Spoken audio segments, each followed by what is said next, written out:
Good morning. Welcome back to my channel. This is Bookeemonsters. My name is PK, and on Monday mornings we look at cozy mysteries each day of the week, except for this week. We look at the new releases genre by genre. Today, as I mentioned, is cozy mysteries. Tomorrow will be regular mysteries. Wednesday is romance.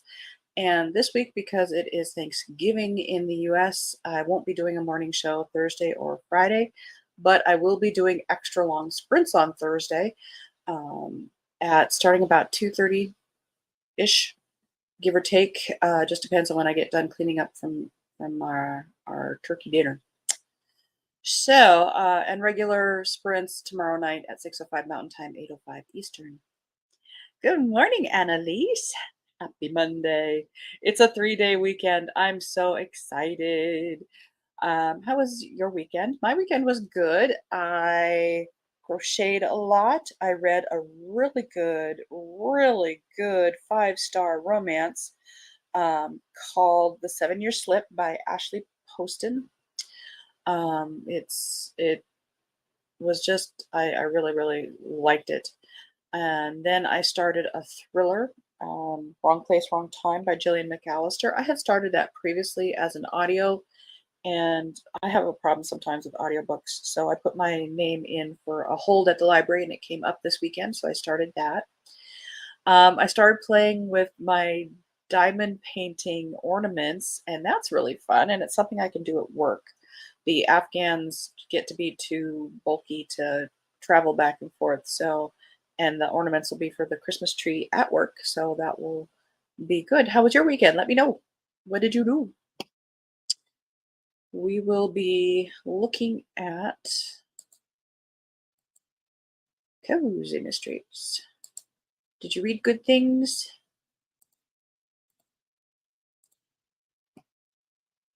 Did you rest up?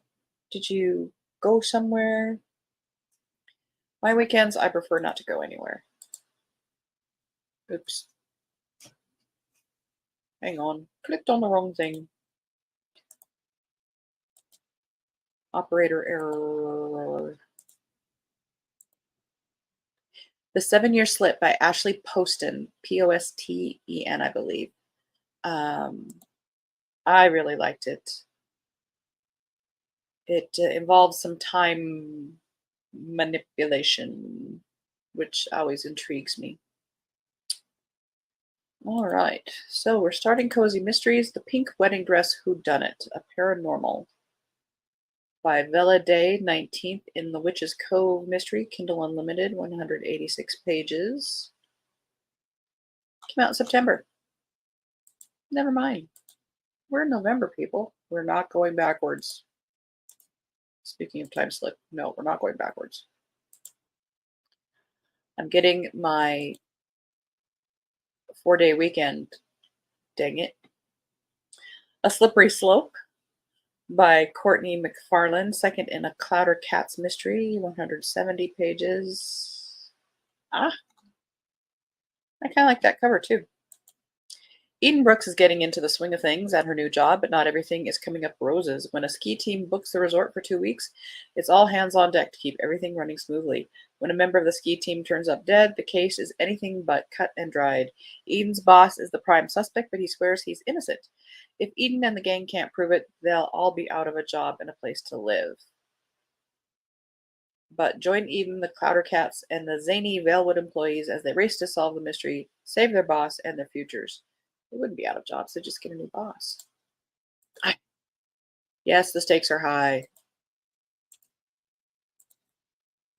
Death on a Carousel by Hilary Pugh. Woo! Hey, Storm. Hi. Storm has sprints tonight at 5 Mountain Time, 7 Eastern Time at Storm Reads. And at least I had a lot of energy, so got tons done. That's wonderful. Good morning, Mary. Happy Monday. Late this important date, but here now. You're never late. But there's always time for tea. All right. Let's go back to Death on a Carousel, Kindle Unlimited, 255 pages. So it's breaking the 100-page mark. And it did come out this week. It hits all the marks here. Third in the Breakfast Club Detectives. An evening out leads to a gruesome surprise.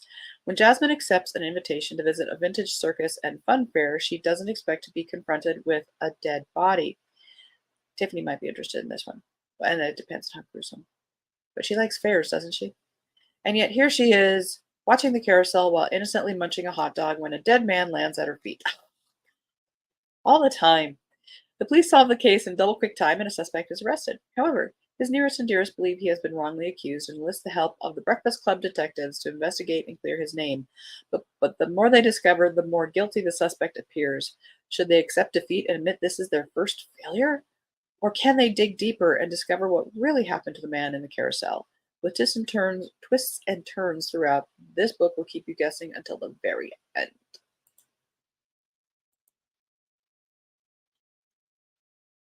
And starting to come out tomorrow, L. Adams. That's a bright popping cover for the Monday morning. Sure runs a good hot dog. Exactly. Nobody landing here. Well, good. I prefer my outings to be bodiless. Speaking of copy, copy is required. I treated myself to 2 advent calendars that I started early. One is coffee and one is tea, and this one is the coffee. Today's coffee, and I just wanted to. I wait for nothing. Today's coffee was white chocolate. It's not bad. Tastes like coffee. Poisons and Pages by L. Adams, 13th in a Library Witch Mystery, 190 pages, Kindle Unlimited. Comes out tomorrow. I could have seen that right over there. Rory Hawthorne is in a bind, and not the sort that involves book pages, or the spicy kind. Her best friend has fallen into a coma, courtesy of a rare poison without any known cure. The only source of information lies with the founders, the knowledge-hunting vampires. Okay, I'm done. Who want revenge on Rory for thwarting their plans and to infiltrate the library and steal its secrets. A potential lifeline appears when a strange reaper shows up in town with her ghostly brother, claiming to want to help a group of lost spirits that have appeared at the founder's old house. To help the ghosts and save her best friend, Rory walks a dangerous tightrope between the reapers and the vampires as she draws closer to the truth. Yeah, vampires. I'm out. But people do like that. Check it out. All right, Grounds for Murder by Lena Gregory, 225 pages. Second in the Coffee and Cream Cafe Mysteries. Danica Delaney is thrilled to have taken over her Uncle Jimmy's old-fashioned malt shop on eastern Long Island and is working hard to make it her own. In an effort to increase business, Danica invites a mystery writer to the Cookies and Cream Cafe for a discussion and book signing. Things seem to be going well until a guest shows up and confronts the author, accusing him of plagiarizing his work. Embarrassed by the incident, Danica goes to the inn where the writer is staying the following morning, hoping to apologize and offer him another chance to return. What she finds instead is his dead body beside a cup of poisoned coffee. Now it's up to Danica to find out who wanted to silence the author before the killer decides to write Danica a not-so-happy ending. I do like the cover.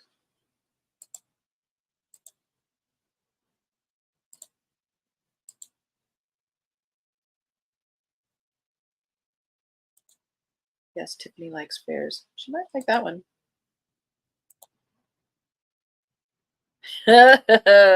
Mary. Puns. For that, you must read it and report back. Butterfly Betrayal. That is a pretty cover. By Ruth Hartman, first in a Seneca James mystery. Yep, all right.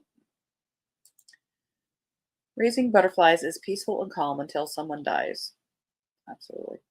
Majestic Monarch Butterfly Farm might flitter away forever. That is, unless Seneca James acquires the property next door. She and Winifred, her costume-wearing cat, have a fight on their hands. Their land sits next to a milkweed-covered field essential for monarchs. If she's unsuccessful in buying it, her precious winged friends won't survive. When people end up dead on her farmland, Seneca is suspected of murder. What is it about the milkweed field that's worth killing for? And who's the murderer? Well, apparently there's something valuable there. That is a very pretty cover.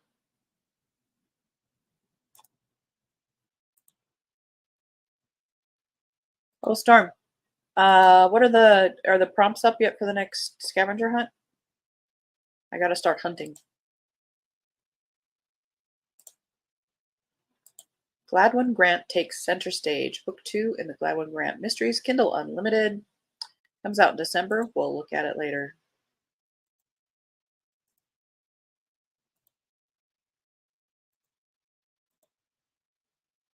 The Lane That Leads to Christmas, Mailbox Mysteries. 276 pages.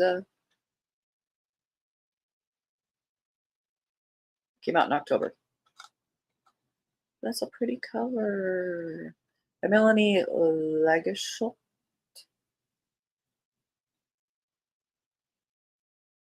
Okay, look at the cover. We got to keep moving, but that's pretty. Tangled in Magic. This one comes out this week. Karen McSpade, 9th of the Crystal Beach Magic Mystery Series. 90 pages, does not make the 100-page mark. Look at the cover. It's close, though. We'll read the first paragraph. Quirky characters, an enchanting town, a cat that talks. Out. This magical mystery series has it all, like you've never read before. Welcome to Crystal Beach, an enchanting town with a dangerous secret.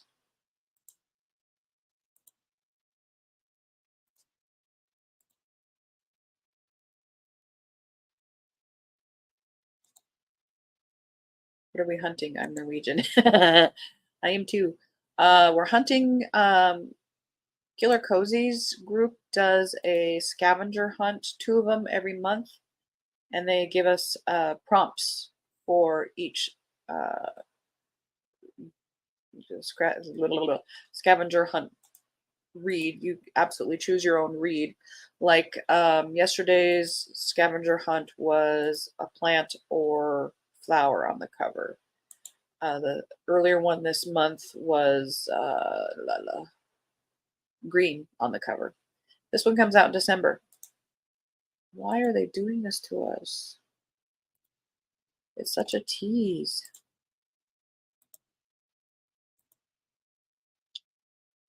Here we go. Deadly Storm, a paranormal cozy by Jenna St. James, 22nd in series, 151 pages. A 40-year-old witch with a new career, a gargoyle sheriff raising a teenage daughter, and an enchanted island full of secrets. Only a couple weeks into the new year, and already the citizens of Enchanted Island are overwhelmed. The storm of the century is headed their way, and Alex, Shayla, Needles, and even Black Forest King are working hard to make sure all supernaturals and animals are prepared. But when a new dead body suddenly appears, and one of the gang is targeted next, Shayla and Alex must race against the storm to track down the killer. Can the newlyweds face this next challenge together, or will this be their first and last deadly storm? Why is it like a month up to Thanksgiving to Halloween is acceptable, but then a few days after it's like, I'm done with that. I don't need any more. Or is that just me? It's probably just me. If it's that, there should be more than 90 pages. That's what I say.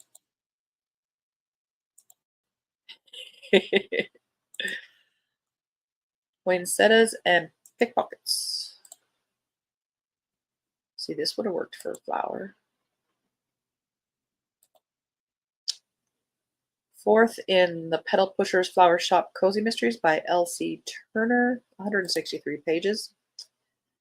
As Christmas approaches, Presley finds herself juggling a flurry of wreaths, arrangements, and mistletoe, but when the boyfriend of her most dedicated employee disappears without a trace, the Yuletide joy turns to Murray. Presley embarks on a quest to locate the missing boyfriend with her faithful companions Bella and quirky pet Duck, Topknot, by her side. As the clock ticks towards Christmas, Presley races against time to solve the mystery and ensure the festive season remains merry for all. Can she find the missing man, or has something more sinister happened? And this would be a nice one for those who want to read a cozy that doesn't actually have an offstage murder. That one is a missing person. Now, this one is entirely seasonal, and I hope it's released this week because that would be perfect. It is released this week. 201 pages. A Cornucopia of Murder by Michelle P.W. Paritza Wachik. Seventh in the Charlie Kingsley Mysteries. When Charlie accepts an invitation for a potluck Thanksgiving feast, she immediately decides to bring dessert. Homemade pies, of course. And they look so delicious that two of the guests decide to sneak a few bites before the meal, which wouldn't be an issue, except they both end up dead. Obviously, Charlie didn't poison the pies, but that's not how it appears. Can she solve the case in time to save the day?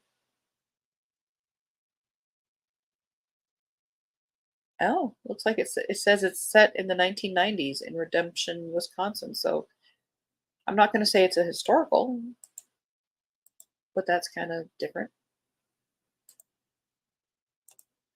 I like this cover too. Frosty Fortune by J.A. Whitting. Uh-oh, what's the date? November. Why are the pretty covers wrong dates? 12th in the Claire Collins mystery. But in particular with cozies, there's too many for us to waste time on stuff that isn't out this week. The Frozen Murder by Kate Miller.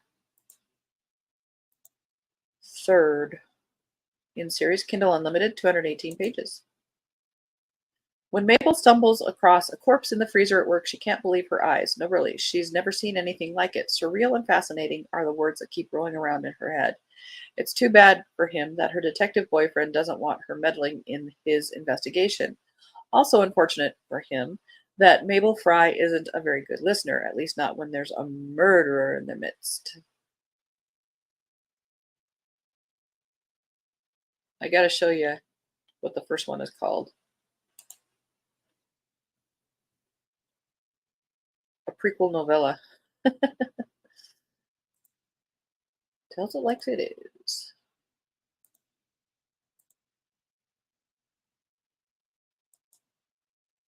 Yes, it has a corgi on it. Great cover. Yes, you like those corgis.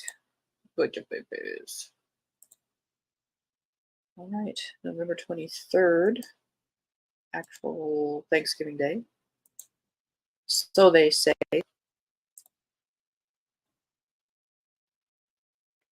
A Devon Midwinter Murder, 299 pages, seventh in the Devon Mysteries.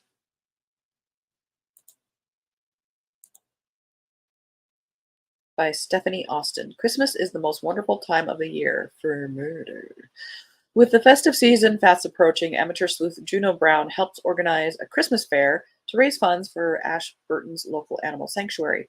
The event is a success, but while Santa is handing out presents in the fairy-lit grotto, a murder is being committed in a dark corner of the garden. Juno discovers the body of Bob the blacksmith, found clutching a horseshoe decorated with a sprig of elder. Suspicion falls on Bob's long-suffering wife, Jackie, and on Don Drummond, with whom Bob violently quarreled in the past.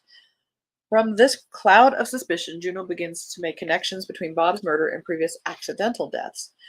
But her course is obstructed by those who insist on links to ancient folklore. Determined to take the evidence from a generous pinch of salt, Juno navigates pagan ceremonies and astrological connections that turn up yet more bodies in a deadly path to the truth. Interesting. A Body at Penford Priory. A 1920s Lady Jane and Mrs. Forbes mystery. This is third in that series, Kindle Unlimited, 198 pages. Imagine Agatha Christie crossed with Murder, She Wrote. Aunt Kate and Lady, which would be Miss Marple. Okay. Aunt Kate and Lady Jane's third light-hearted cozy mystery takes place at a priory destroyed in 1545. While Jane and her archaeological friends seek the long-lost grave of Prior Wilfrid, Kate astounds everyone by unearthing a body buried only 20 years ago. Was it murder? England, September 1928. When Aunt Kate visits the dig site on Lord Mortimer's estate, she's hoping for a fascinating and convivial weekend with her niece. Instead, she and Jane soon find themselves dealing with deadly deceit, hidden passions, and the arrival of Inspector Ridley from Scotland Yard. Faced with an ensemble of haughty nobles and gossiping villagers, our daring duo must expose long buried secrets if they're to unearth the truth and discover who done it.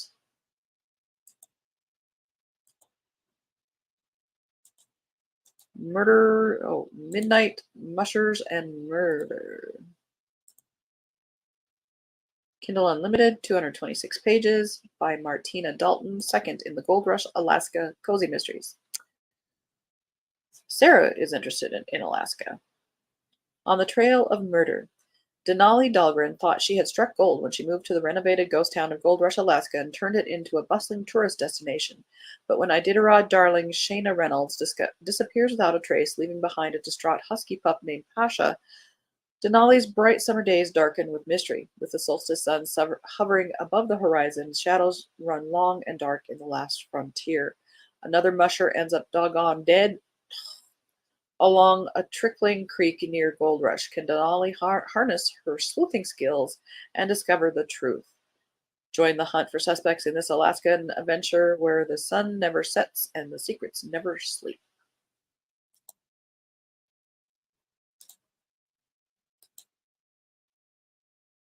Honeybee Murder.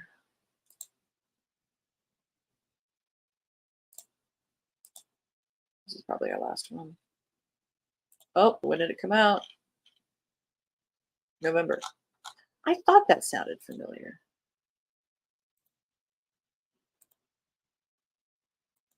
They're starting to sound familiar. That's good. We're bebopping around here. Murder in a Country Village, 325 pages by F.L. Everett, second in the Edie York Mystery Series.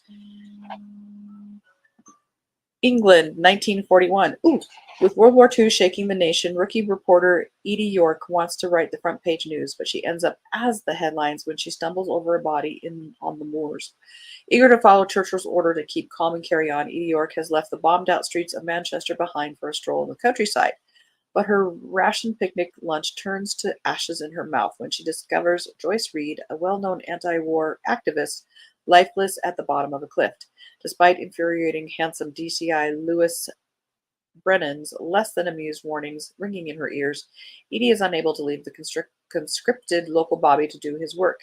Heading off to investigate, she immediately uncovers potential suspects galore, from alleged black marketers to the local land girl, a shell-shocked artist to Joyce's on-off lover. Edie is sure the murder is right under her nose. That sounds potential. Cool.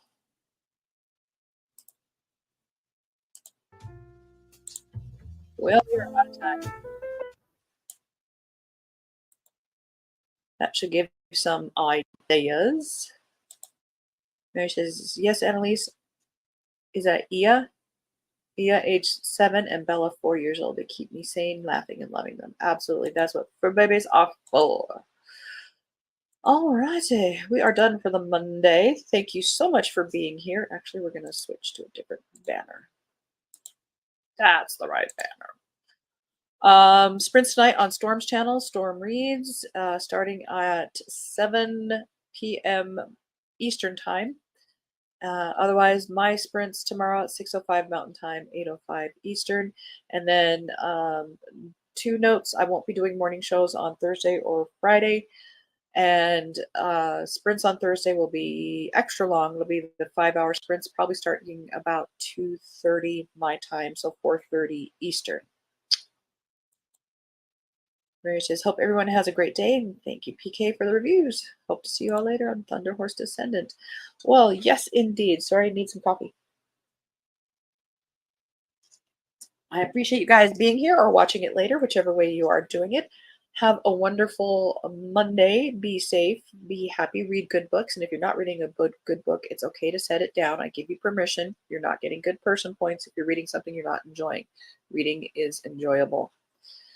unless you're in school and they've ruined it. All right, everybody. Thank you so much. God bless.